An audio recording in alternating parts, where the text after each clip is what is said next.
ভারতের কাছ থেকেও very warmly rise and the people of Pakistan here. শপথ গ্রহণের পর প্রথম রাষ্ট্রীয় সফরে কোথায় যাবেন তারেক রহমান?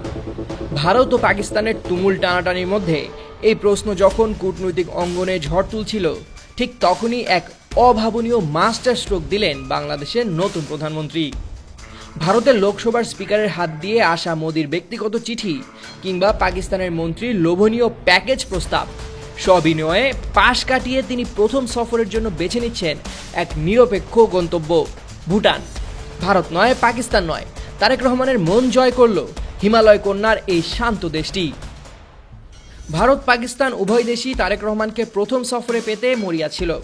যে কোনো এক দেশে আগে গেলে অপর দেশের সঙ্গে সম্পর্কের ভারসাম্য নষ্ট হওয়ার একটি শুকনো ভূ রাজনৈতিক ফাঁদ তৈরি হয়েছিল। দিল্লি গেলে মনে হতো বাংলাদেশ ভারতের বলয়েই থেকে গেল, আর পাকিস্তান গেলে ভারতের সঙ্গে শুরুতেই বড় ধরনের তিক্ততা তৈরি হতো।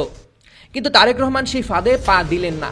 পররাষ্ট্রমন্ত্রী ডক্টর খলিলুর রহমানের সাথে পরামর্শক্রমে তিনি এমন এক পথ বেছে নিলেন যা একই সাথে স্বাধীন পররাষ্ট্রনীতির পরিচায়ক এবং কূটনৈতিকভাবে শতভাগ নিরাপদ।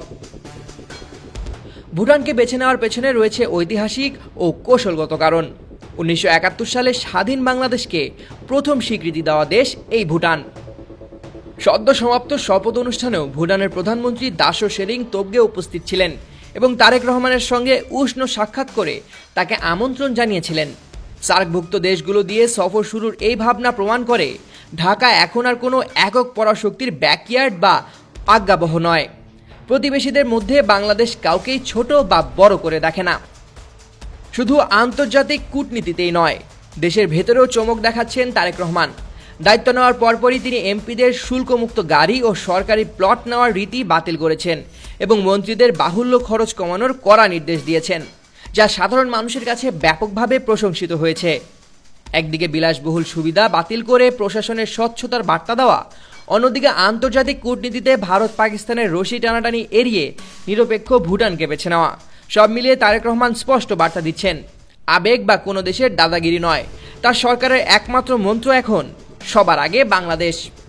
সামিউল জয়, 21 টেলিভিশন।